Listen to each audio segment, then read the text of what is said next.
Hi everyone, how are you. आप सबकी पढ़ाई कैसी चल रही है। हम मेंसुरेशन पढ़ रहे थे, हमने 2 पार्ट कर लिया था। आज हम थर्ड पार्ट पर करेंगे, जिसमें हम फर्स्ट और सेकंड दोनों पार्ट में हमने बेसिक्स ही किए थे। ओके, तो आज भी हम बेसिक्स ही करेंगे। मे बी एक और वीडियो आएगा जिसमें बेसिक रहेगा, उसके बाद हम क्वेश्चन करना स्टार्ट कर देंगे। तो हम ज़्यादा टाइम ना गवाते हुए सीधा स्टार्ट करते हैं। हमने क्या पढ़ा था, फर्स्ट और सेकंड पार्ट जो हमारा आया था, उन दोनों पार्ट में हमने क्या पढ़ा था, ट्रायंगल के बारे में पढ़ा था कि ट्रायंगल के फार्मूलाज कैसे जनरेट होते हैं। आज हम थोड़ा क्वाड्रिलेटरल पर बात करेंगे, ठीक है। तो क्वाड्रिलेटरल जैसा आप जानते हैं कौन कौन से हैं।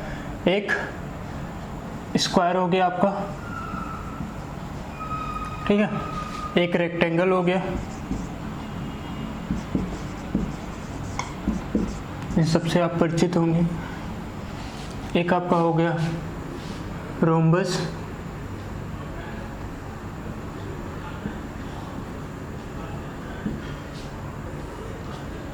और एक हो गया पैरेललोग्राम।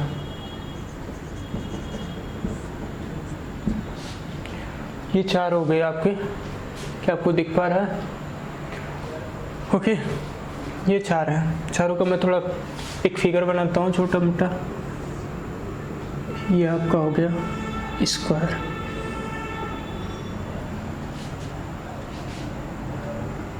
टेढ़ा हो गया भाई। ये हो गया स्क्वायर,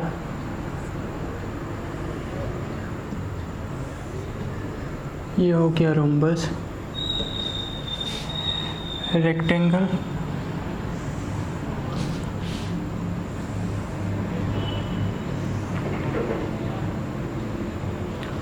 और पैरेललोग्राम।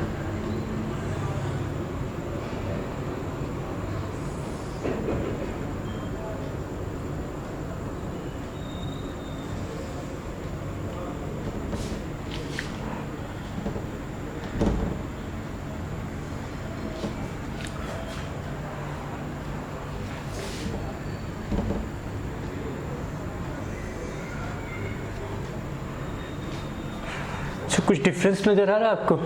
क्या आप कुछ इन 4 फिगर में कुछ डिफरेंस नज़र आ रहा है? आज देखते हैं क्या क्या डिफरेंस होता है इनमें।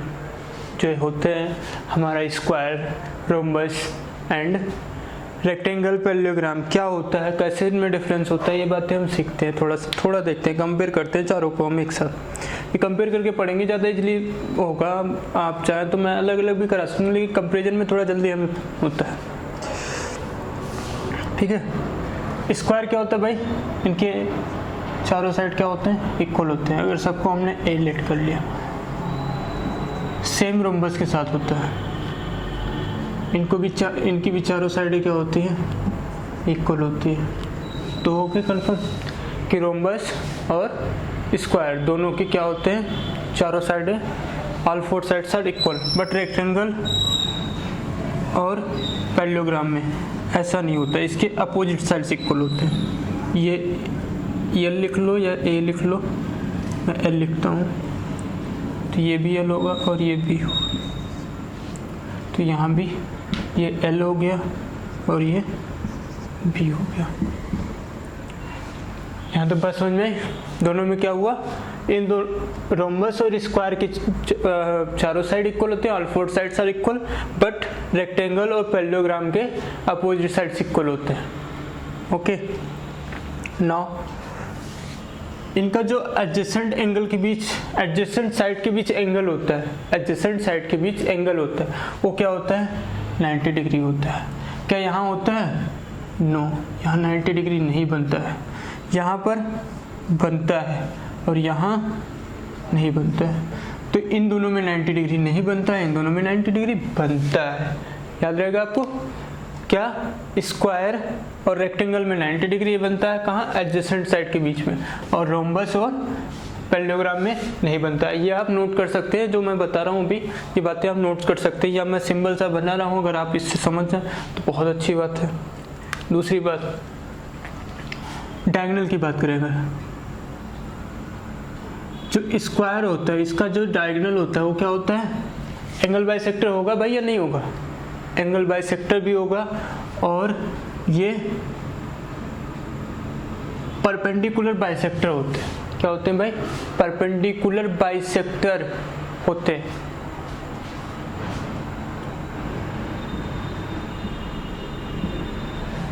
ओके यहाँ, और ये एंगल बाइसेक्टर भी होता है। एंगल बाइसेक्टर मतलब 40, 45, 45 एंगल में डिवाइड कर देगा। अब यहाँ बात करते हैं,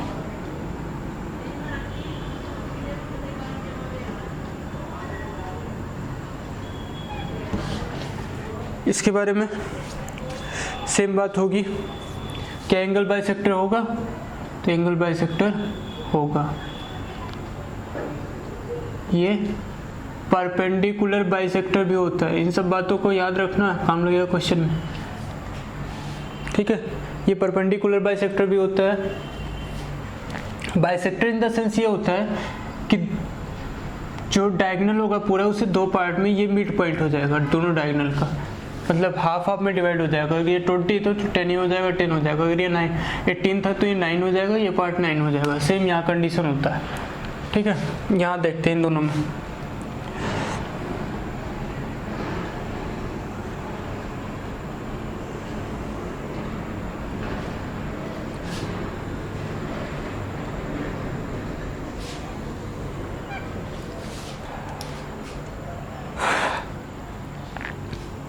ये एंगल बाइसेक्टर नहीं होता, ठीक है ना, एंगल बाइसेक्टर होगा, ठीक है।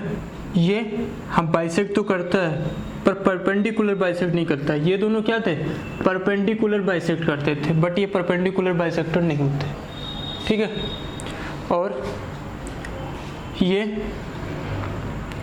भी एंगल बाइसेक्टर नहीं होता, और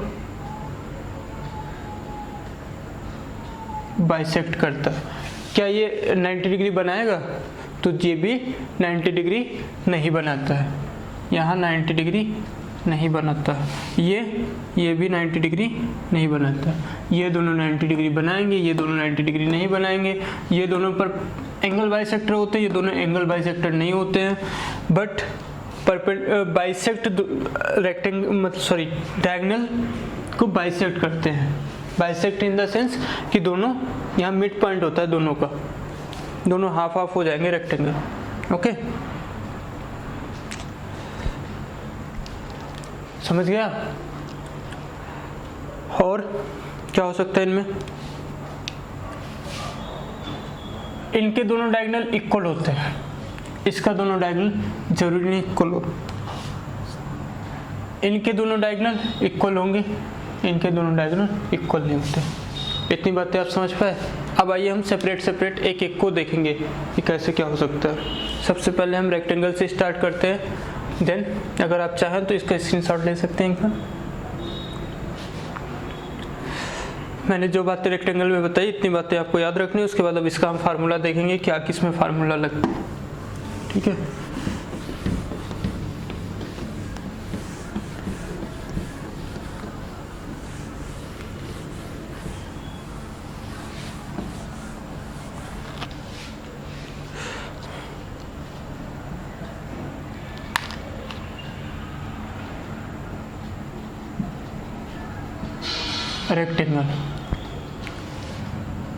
रेक्टेंगल की बात करें अगर,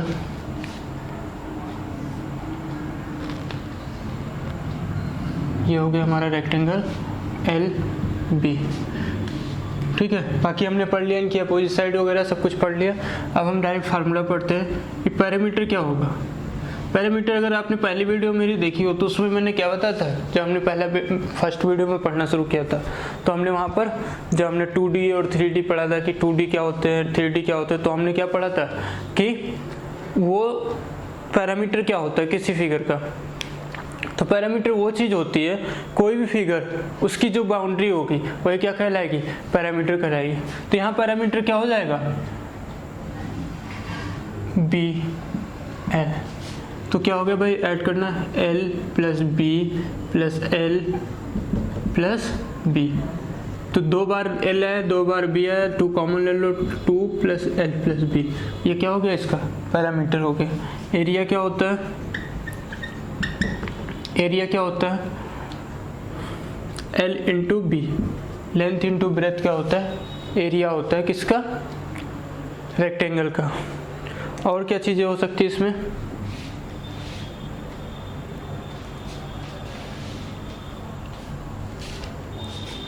डायगोनल की बात करें,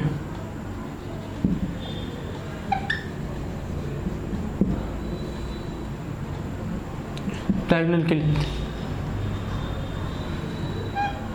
ये 90 डिग्री होता है। तो अगर यहाँ से डायगोनल निकालना हो तो ये आपने अगर राइट एंगल ट्रायंगल पढ़ा हो, मैंने पढ़ाया भी है, अगर आपको फर्स्ट वीडियो आपने देखी, फर्स्ट में था सेकंड में देख लेना एक बार, याद नहीं रहा। तो ये क्या बन गया, एक राइट एंगल ट्रायंगल बन गया। अगर ये राइट एंगल ट्रायंगल है तो ये हाइपोटेनस होगा। हाइपोटेनस का फार्मूला क्या होता है, रूट बी का स्क्वायर या एल का स्क्वायर प्लस बी का स्क्वायर। और याद रखना जो डायगोनल होता है ये दो इक्वल एरिया में डिवाइड कर देता है एक रेक्टेंगल को डायगोनल दो इक्वल एरिया वाले पार्ट में डिवाइड कर देता है। अगर इस ट्रायंगल की बात करें और इस ट्रायंगल की बात करें तो इक्वल एरिया होगा इनका, ठीक है।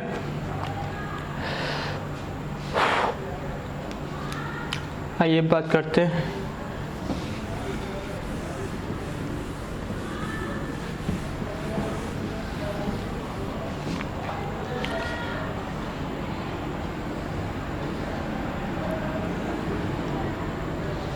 ये कोई एक रेक्टेंगल है, ठीक है। तो इसके अंदर हमें क्या बनाना है, बड़े से बड़ा रेक्टेंगल बनाना है, सॉरी सर्कल बनाना है। सर्कल इनसाइड रेक्टेंगल, रेक्टेंगल के अंदर सर्कल बनाना है, वो बड़ा से बड़ा सर्कल जो रेक्टेंगल के अंदर। तो कहाँ बनेगा भाई, वो कुछ ऐसा बनेगा। तो इसका रेडियस क्या होगा, अगर मुझे रेडियस फाइंड करना हो तो क्या होगा रेडियस, देखो कि इसका क्या हो जाएगा, डायमीटर हो जाएगा।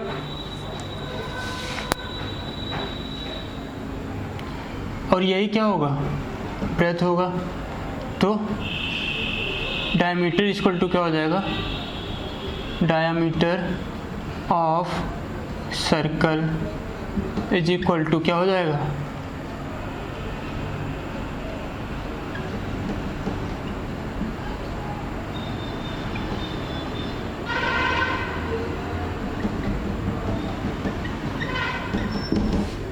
Breath of rectangle.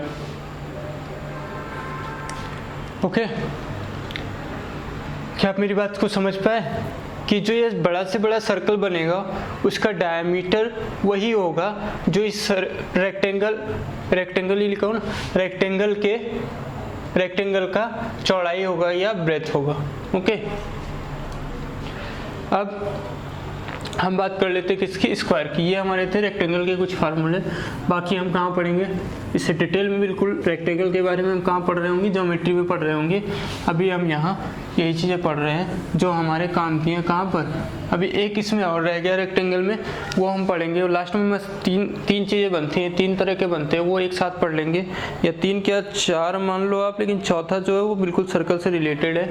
जब हम पढ़ेंगे कि एरिया एक पाथ बनता है कि रेक्टेंगल कोई पार्क है उसके अंदर बनाना है, इनसाइड और आउटसाइड, तो वहाँ वो लास्ट में मैं बता दूंगा आपको कि पाथ कैसे बनता है, पाथ में क्या फार्मूला लगता है। बिल्कुल सेम ऐसी रेक्टेंगल से रिलेटेड है, लेकिन मैं स्क्वायर रेक्टेंगल सबका एक साथ ही करा दूंगा, सर्कल, ठीक है।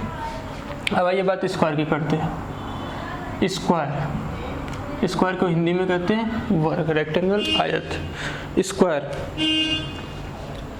ये हो गया आपका। अरे भाई स्क्वायर, बाकी सारी बातें हमने पढ़ ली इसके बारे में। अब मैं क्या चाहिए, स्क्वायर। अगर आपसे पूछा जाए स्क्वायर का पैरामीटर क्या हो जाएगा, ए ए ए ए, 4 बार ए को प्लस कर दो क्या आ जाएगा, 4a। Area side into side क्या हो जाएगा, साइड का स्क्वायर, या फिर इसी को कह देते हैं ए का स्क्वायर, जैसा आपने लिख रखा हो। ओके, दूसरी बात, अगर यहाँ से मैं एक चीज़ और फाइंड करना चाहूँ कि इसका स्क्वायर का डायगोनल क्या होगा, और याद रखना ये भी डायगोनल क्या करेगा, इसे दो बराबर पार्ट में डिवाइड कर देता है, दो इक्वल एरिया वाले पार्ट में डिवाइड कर देता है, ठीक है। तो ये अगर डी निकालना चाहूँ तो क्या आएगा, देखो ये क्या हो गया ए, तो diagonal is equal to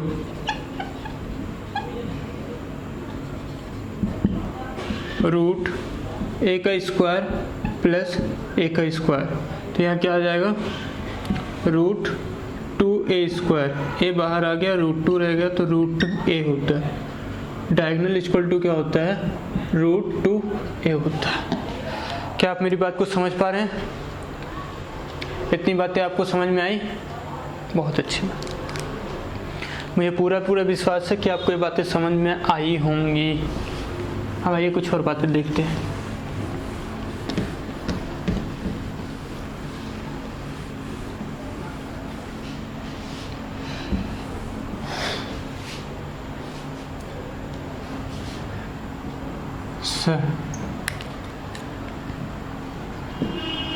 circle inside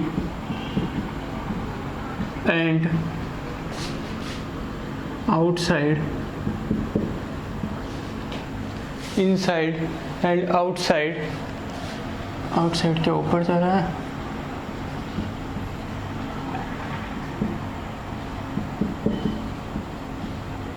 of a square,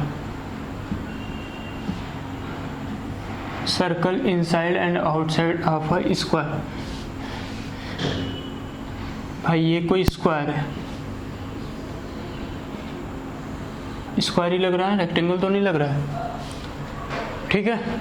आप इसके अंदर क्या बना रहे हैं, एक सर्कल बना रहे हैं, बना देते हैं भाई एक सर्कल।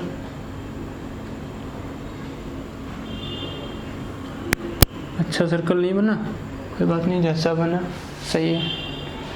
अगर इसका आप रेडियस निकालो तो क्या निकलेगा, चलो डायमीटर निकालते हैं पहले। डायमीटर क्या होगा, अगर साइड ए है तो ए ही होगा, d1 लिखता हूँ मैं, d1, ठीक है। d1 क्या हो गया, ए। और जब बाहर बनाएंगे सर्कल आप,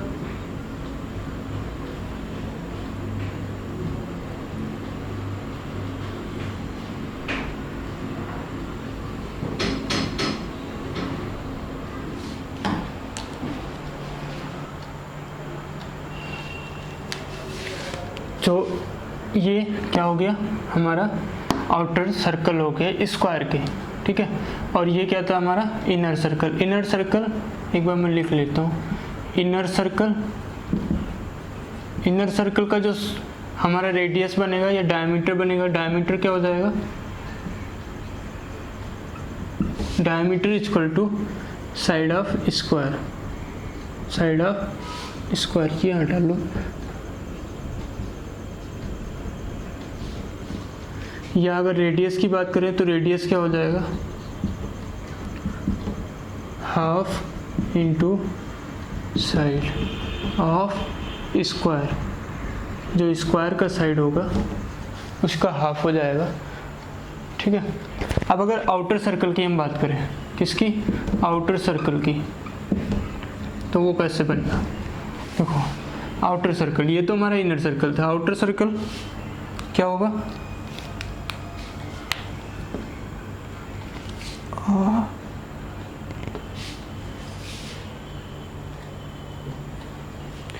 जो आउटर सर्कल हमारा होगा ये क्या हो गया, अगर आप अंदर वाले सर्कल को भूल जाएं तो ये हमारा क्या है, डायगोनल बना हुआ है। किसका डायगोनल है भाई, ये स्क्वायर का डायगोनल है। स्क्वायर का डायगोनल का फार्मूला क्या था, √2 इंटू ए। तो आउटर सर्कल होगा उसका डायमीटर क्या हो जाएगा, वही हो जाएगा जो डायगोनल होगा स्क्वायर का। तो इसका फार्मूला क्या हो जाएगा, is equal to diagonal of, outer circle के लिए लिख लो डायमीटर, डायमीटर क्या होगा, diagonal of square,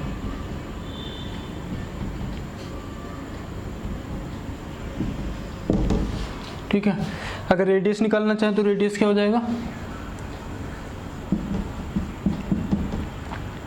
half of √2a, ठीक है। तो इसे ऐसे भी लिख सकते हैं a/√2।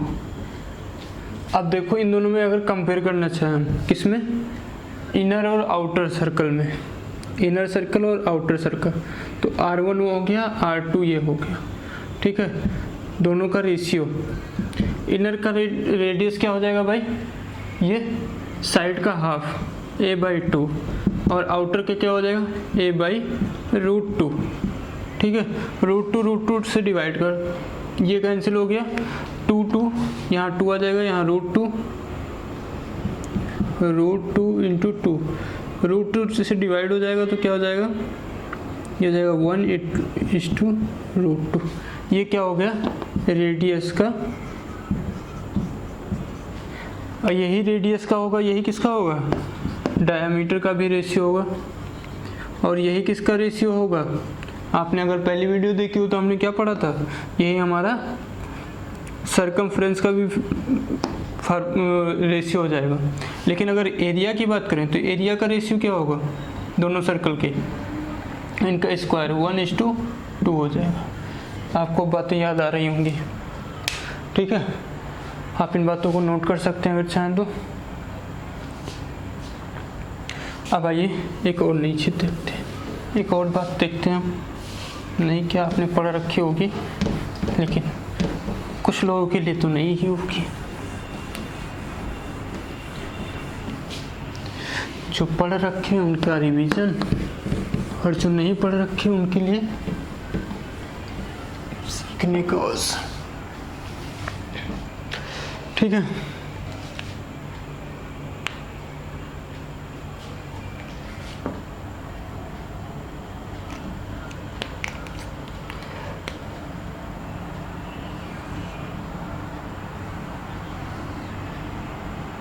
ये क्या था, एक स्क्वायर था, ठीक है।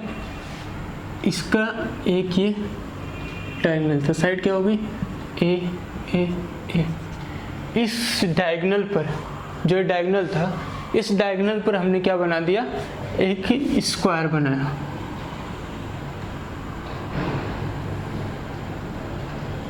आप समझ पाए, जो डायगोनल था इस डायगोनल पर हमने एक स्क्वायर बनाया। तो ये क्या हो जाएगा, √2 × a, ये सब √2 × a हो जाएंगे। तो इसमें अब हमें क्या फाइंड करना है, जो नया स्क्वायर होगा इसका साइड क्या हो जाएगा, लेंथ था,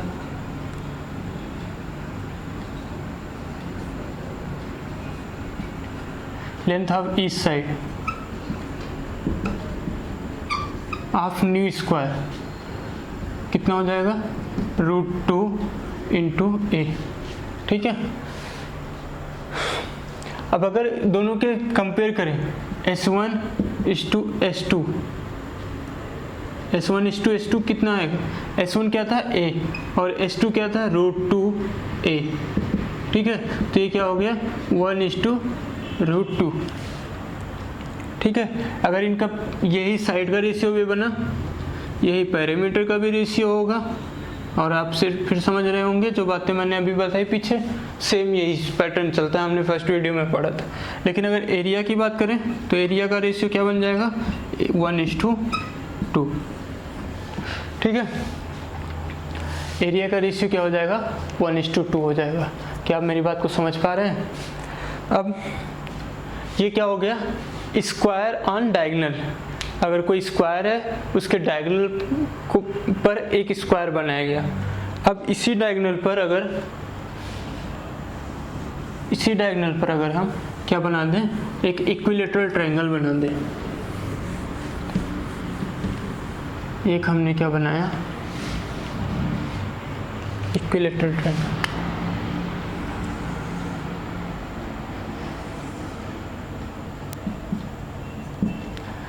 equilateral triangle formed on diagonal, equi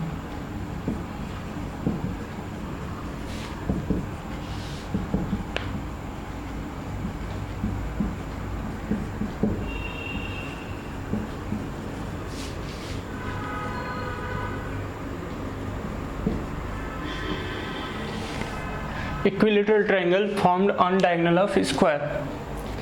तो साइड ऑफ इक्विलेटरल ट्रायंगल क्या हो जाएगा, डायगोनल ही हो जाएगा। कितना बनेगा, √2a। अगर इनका साइड का कंपेयर करना चाहें तो साइड ऑफ स्क्वायर और साइड ऑफ,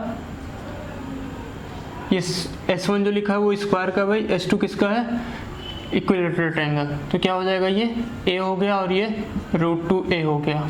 तो यहाँ से क्या आ जाएगा 1:√2। ठीक है। अब अगर यहाँ से हम, अगर आप ऐसे ना लिखना चाहो तो इसे ऐसे भी लिख सकते हो, a और ये ट्रायंगल लिख लो, जिससे ज़्यादा क्लियर रहे आपको। अब अगर एरिया की बात करें तो एरिया क्या हो जाएगा, ये हो गया आपका a² और ये क्या हो जाएगा √3/4 इंटू a का स्क्वायर। a² कैंसिल हो गया तो क्या आ गया 4:√3।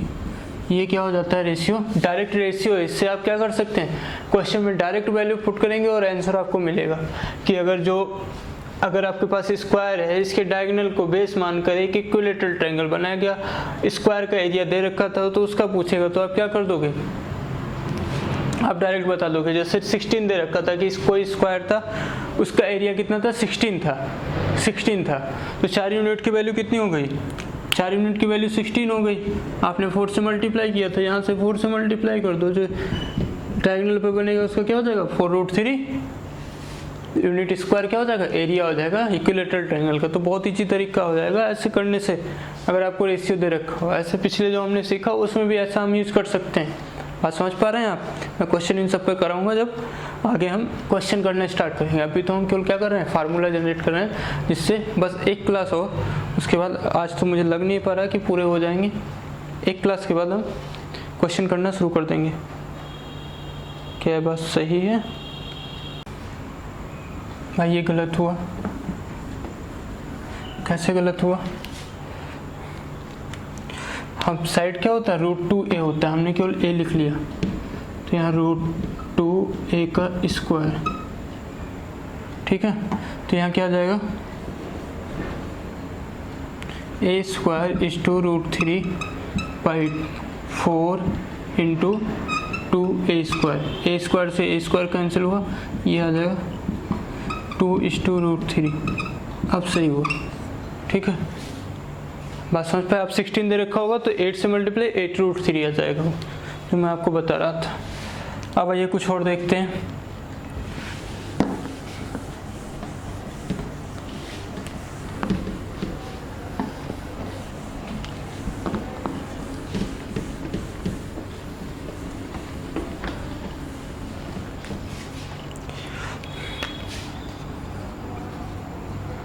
Square in semi circle. एक कोई सेमी सर्कल हमें दे रखा था, सेमी सर्कल का हाफ पार्ट, ये इसका सेंटर हो गया। तो हमसे पूछता है, क्वेश्चन क्या पूछता है, एक सेमी सर्कल में बड़े से बड़ा स्क्वायर बनाएंगे, उसका एरिया पूछ लेगा, ऐसा कुछ दे देगा आपको। सेमी सर्कल का दे रखा होगा रेडियस या कुछ ऐसा दे रखा होगा जिससे रिलेट करके पूछ लेता है क्वेश्चन। तो आप उसे कैसे फाइंड करोगे, हम देखते हैं। ये हमने बना लिया, ये हमारा स्क्वायर बन गया। ठीक है, हम लेट कर लेते हैं कि भाई इसकी साइड क्या है, ए है।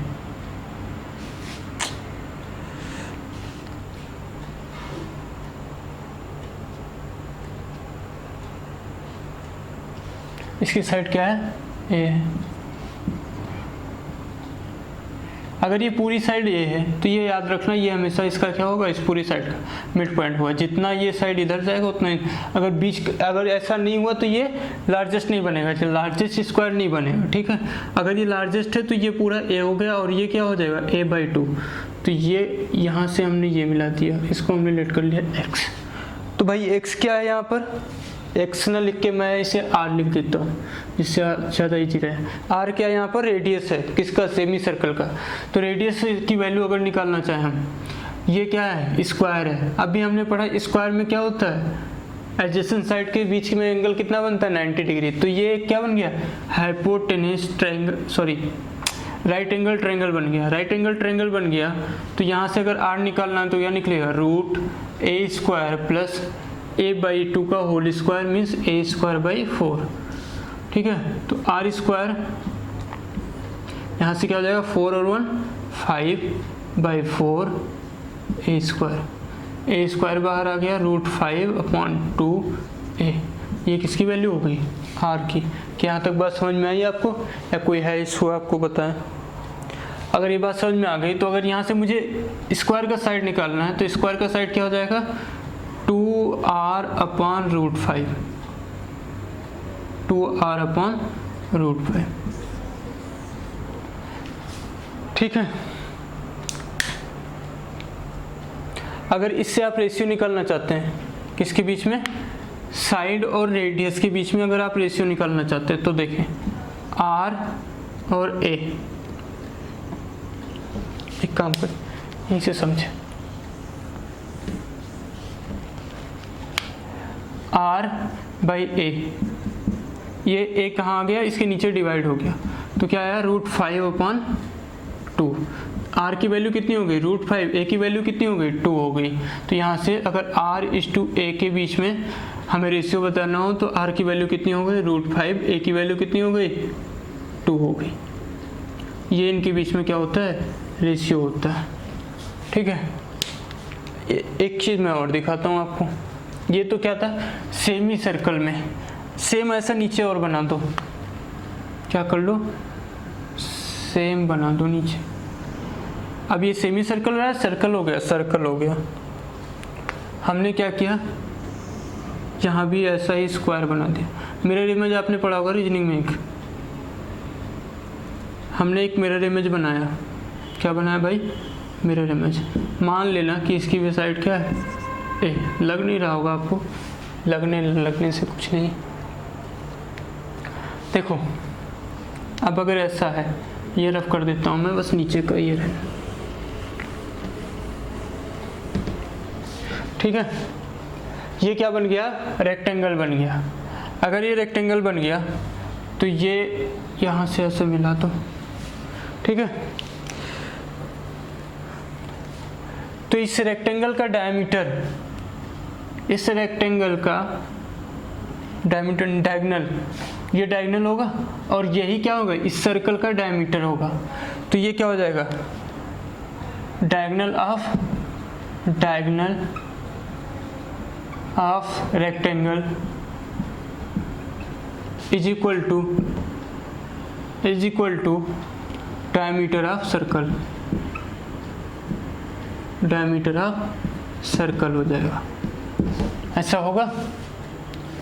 अब अगर ऐसा होगा तो डायगोनल क्या है भाई, डायगोनल क्या हो जाएगा, देखो ये पूरी साइड और ये साइड, मतलब ये क्या हो गया, एक राइट एंगल ट्रायंगल बन गया। इसमें 2a √2a का स्क्वायर प्लस a का स्क्वायर इक्वल टू डायमीटर कितना है, डायमीटर कितना हो जाएगा, 2r हो जाएगा। मैं ऐसा कह सकता हूँ कि 2r होगा। भाई डायमीटर क्या होता है, रेडियस का डबल ही होता है, तो ये क्या हो जाएगा, 2r हो जाएगा। ये कितना हो गया, 4a² और वो a² कितना हो जाएगा, 5a² रूट में इक्वल टू 2r। यहाँ से a² बाहर आ गया तो क्या हो गया, √5 और a इक्वल टू 2r। यहाँ से अगर r/a लिखना हो, a उधर जाएगा, r/a 2 यहाँ आएगा, √5/2।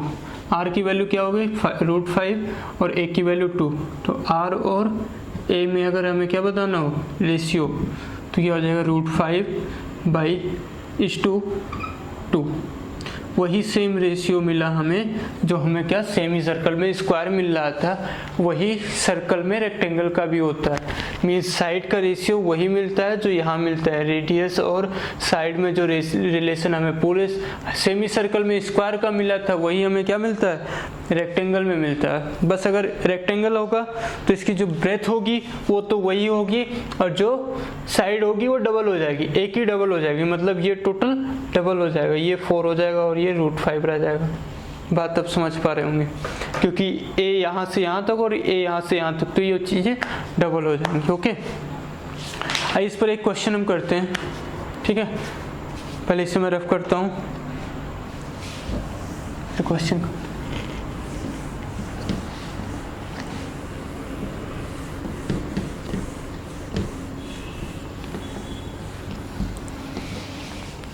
क्वेश्चन क्या है, radius of a semi circle is 20 centimetre. एक सेमी सर्कल है जिसका रेडियस कितना दे रखा है, 20 सेंटीमीटर दे रखा है। Find the area of a largest square inscribe in the semi circle. एक सेमी सर्कल था जिसके अंदर एक क्या बनाया गया, स्क्वायर बनाया गया बड़ा से बड़ा। इस सेमी सर्कल का जो रेडियस दे रखा है वो कितना दे रखा है, 20 cm दे रखा है। तो हमसे पूछ रहा है इस स्क्वायर का एरिया क्या होगा। तो सबसे पहले इसके लिए हमें क्या चाहिए, साइड चाहिए। अभी हमने पढ़ा था R/A, R की वैल्यू √5, A की वैल्यू 2, √5 की वैल्यू 20, तो A की वैल्यू कितनी आ जाएगी, इसको 5 से डिवाइड कर लो तो ये कितना हो जाएगा,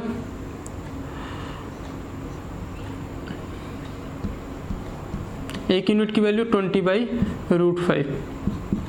ठीक है, इंटू 2 कर दूँ, ये क्या हो गया, ए की वैल्यू हो गई। तो यहाँ से क्या आ गया 40/√5। देखो इससे इसको डिवाइड कर दो, एक यूनिट की वैल्यू हो गई, एक यूनिट की वैल्यू हो गई। या आप ऐसे कर लो कि इसको मैंने क्या किया, 20/√5 किया, तब ये आया। तो यहाँ भी कर दो, 20/√5 से मल्टीप्लाई कर दो, 20 × √5 अपॉन में इंटू 2, 40/√5। ठीक है, ये आ गया साइड। अब इसका हमें एरिया चाहिए तो इसका स्क्वायर कर दो, स्क्वायर करोगे 40 का स्क्वायर हो जाएगा 1600, 5 का स्क्वायर √5 का 5 हो जाएगा, 5 से डिवाइड कर दो 3120320। क्या आप मेरी बात को समझ पाए। जो भी इसके साथ यूनिट लगा होगा, सेंटीमीटर था तो सेंटीमीटर स्क्वायर लिख लेना। ठीक है, आप ऐसे भी कर सकते थे, ऐसे भी कर सकते थे, जिससे आपको पसंद आए उस तरीके से आप कैलकुलेशन कर सकते हैं। देखो कैलकुलेशन का अपना मेथड हमेशा डेवलप करो।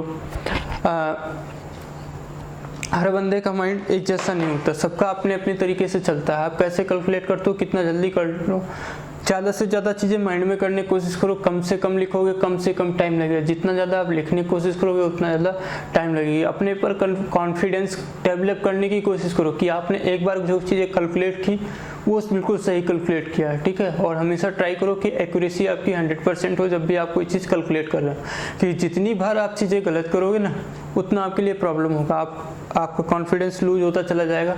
और जब भी आप कोई चीज़ कैलकुलेट करोगे तो आपको ये लगेगा गलत हो गया, एक बार चेक कर लेता हूँ, एक बार चेक कर लेता हूँ। आपकी आदत क्या हो जाएगी, ख़राब हो जाएगी। और आप एग्जाम में भी जाओगे तो वहाँ भी कैलकुलेट करोगे, एक चीज़ों को 2 बार कैलकुलेट करोगे, और उससे क्या होगा कि आपको टाइम एक्स्ट्रा लगने लग जाएगा और आपके क्वेश्चन छूटने लग जाएंगे।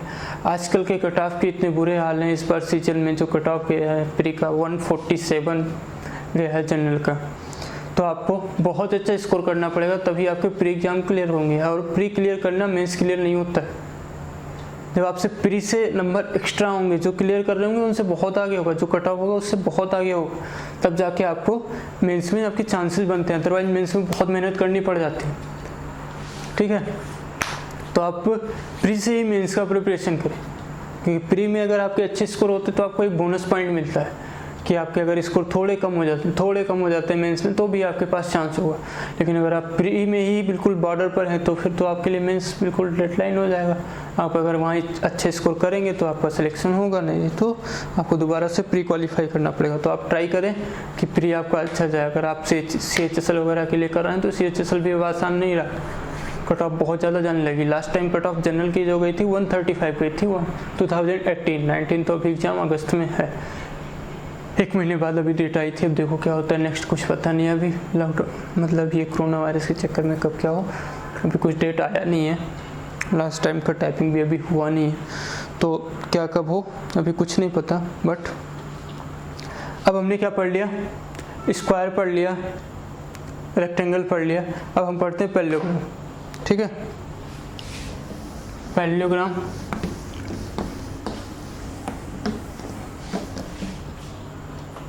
पैरेललोग्राम के बारे में हमने सुना था जो कुछ, उसके अलावा पैरेललोग्राम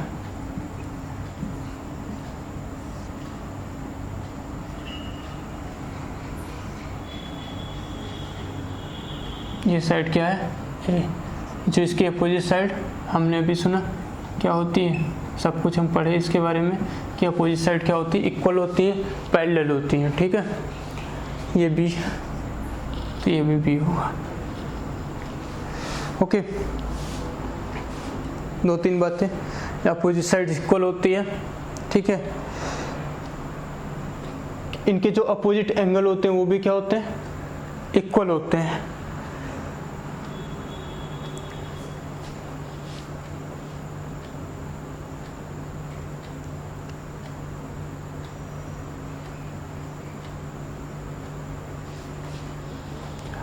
अगर इस एंगल और इस एंगल की बात करें, इन दोनों का सम हमेशा क्या होगा, 180 डिग्री होगा।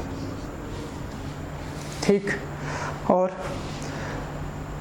बाकी आपको बताया था कि इनके जो डायगोनल होंगे वो इक्वल नहीं होंगे, बट ये परपेंडिकुलर बाइसेक्टर होंगे। परपेंडिकुलर बाइसेक्टर वो मैंने आपको बना के बताया कैसे होंगे आगे। अब इनकी पैरामीटर की बात करते हैं। पैरामीटर का फार्मूला कैसे आएगा, देखो ए बी बी, 2 बार ए आया 2 बार बी आया, तो 2 कॉमन ले लो, ए प्लस बी। क्या आपको ये बात समझ में आई मेरी, बिल्कुल आई होगी। एरिया क्या हो जाएगा, एरिया की बात करें, इसको जो डायगोनल होगा यहाँ भी डायगोनल क्या करेगा ना, 2 इक्वल एरिया में डिवाइड करेगा। अगर एरिया की बात कर रहे हो, एक ये ट्रायंगल दिख रहा है आपको, अगर इसका एरिया फाइंड करना हो, ठीक है, तो ये क्या हो गया, ये h हो जाएगा। जो यहाँ हाइट होगी वही यहाँ हाइट होगी, 1/2 इंटू ये क्या हो गया, a इंटू h। सेम इस ट्रायंगल का भी होगा तो इंटू 2 लिख लो, 2 से 2 कैंसिल हो गया तो क्या आ गया, a इंटू h। मतलब पैरेलल साइड से कोई एक साइड और उनके बीच का परपेंडिकुलर डिस्टेंस क्या होता है, इनका एरिया होता है।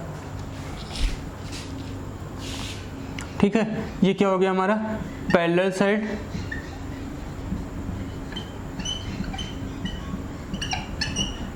और ये क्या हो गया perpendicular distance between parallel side. Parallel sides के बीच में परपेंडिकुलर डिस्टेंस h हो गया, और ये क्या हो गया, पैरेलल साइड दोनों में से कोई एक की वैल्यू लिख लेना, ये क्या हो जाएगा a इंटू h। ठीक है, अब अगर इस बात पर एक क्वेश्चन दिया जाए आपको करने को,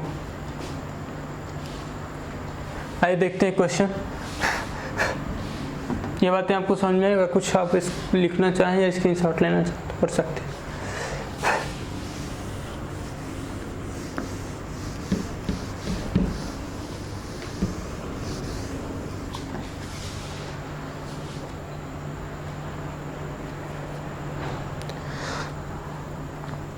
क्वेश्चन क्या है, length of adjacent side of a parallelogram is 20 and 15। जो एडजेसेंट साइड है पैरेललोग्राम के वो क्या है, 20 है और 15 है।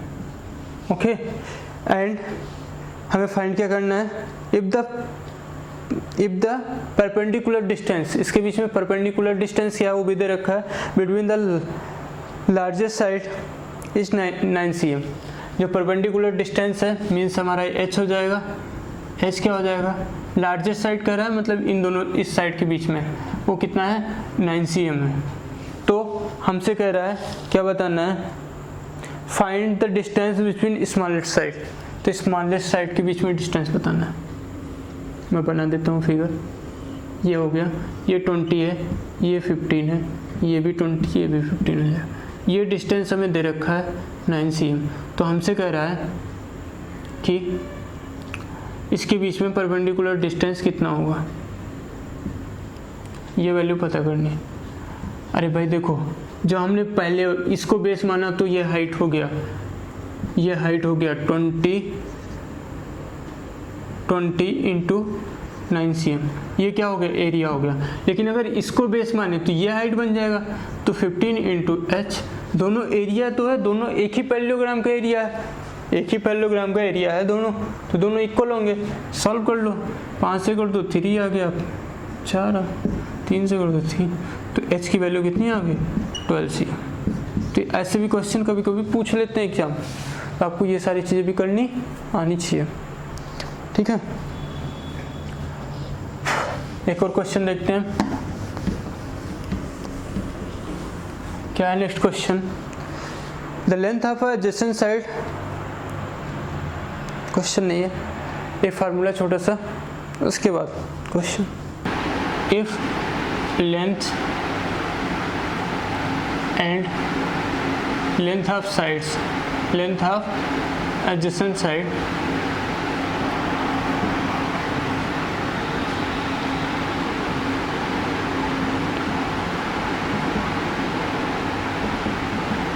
sides and diagonal are given, तब क्या होगा। अगर ये क्या है, कोई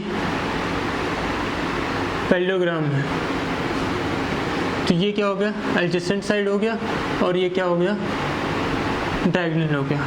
इस पर एक क्वेश्चन लिखे, फिर आगे मैं बताता हूँ।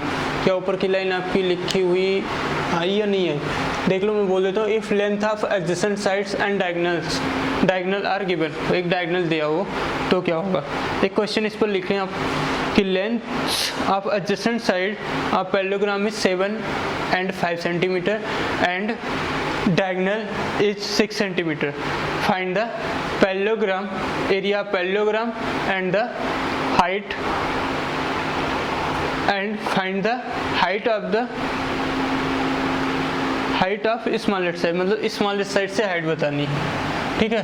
तो सबसे पहले अगर इस ट्रायंगल का एरिया निकालना है तो कैसे निकालोगे आप, हीरो फार्मूले से। पहले तो s निकालना पड़ेगा, a + b + c/2, और दूसरा अगर इस ट्रायंगल का एरिया निकालना हो, ट्रायंगल का एरिया क्या हो जाएगा, √s, s - a, s - b और s - c, ठीक है।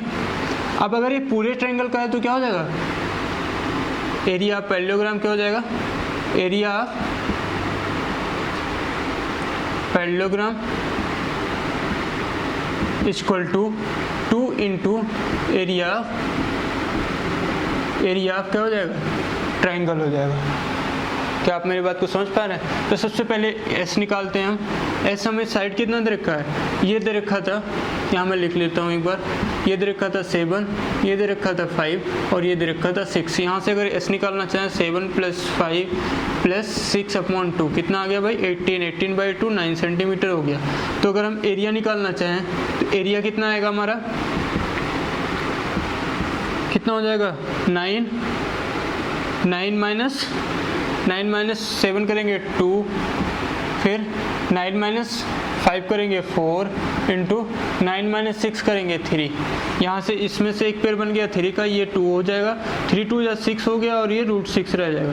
तो ये क्या हो गया, एक ट्रायंगल का एरिया हो गया। अगर दोनों ट्रायंगल मिलाकर है तो दोनों ट्रायंगल का एरिया कितना हो जाएगा, area of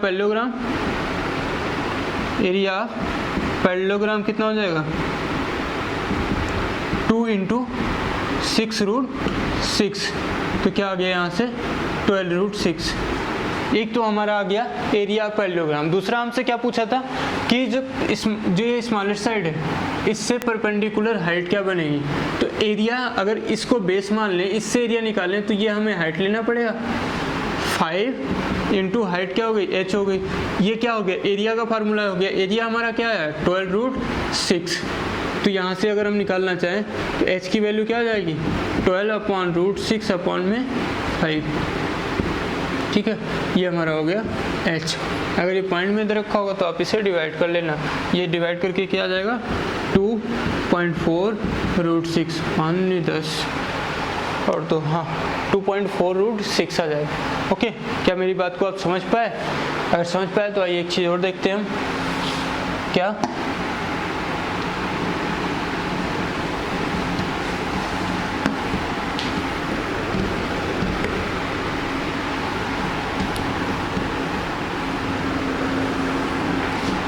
relation between sides and diagonal of parallelogram.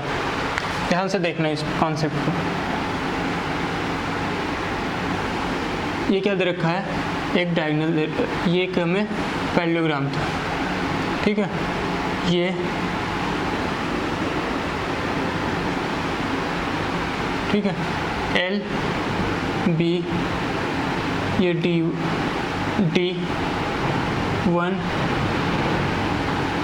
D1 D2। अच्छा, ये पूरा कितना होगा, यहाँ से यहाँ तक D1 होगी। तो ये क्या हो गया D1/2, यहाँ से यहाँ तक की बात कर रहा हूँ। और ये क्या हो गया यहाँ से यहाँ तक का D2। ये क्या हो गया D1/2।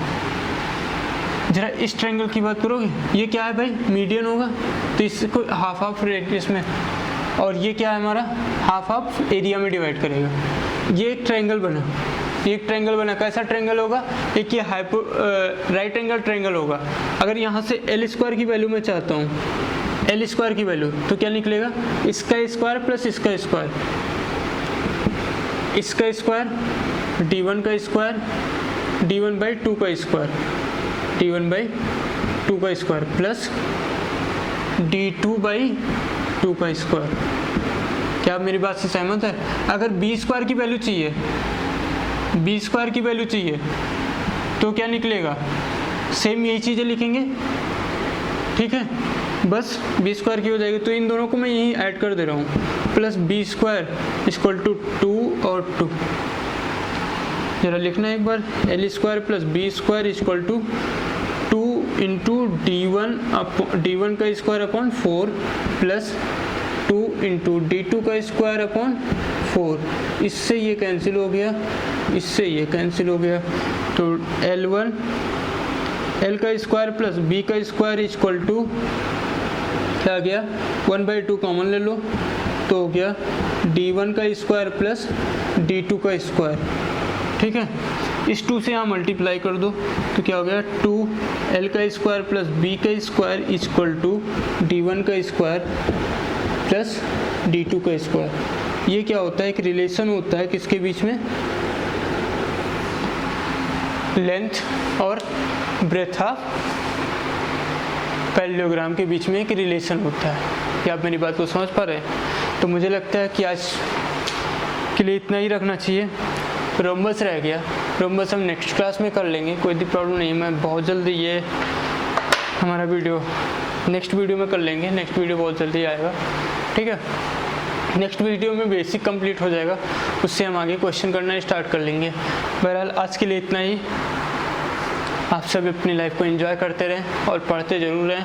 मेंस के लिए जो भी जिन लोगों को भी मेंस देना है, CHL अक्टूबर में जो होने वाला है, या आप CHS के लिए प्रिपेयर कर रहे हैं, CHSL का डेट अगस्त में और मेंस अक्टूबर में, तो हमारे पास ज़्यादा टाइम नहीं है, तो इसलिए बहुत मेहनत करके पढ़ें, क्योंकि आप ये समझ के रखें कि आपका जिससे कम्पीट कर रहे हैं वो बहुत पढ़ रहा है।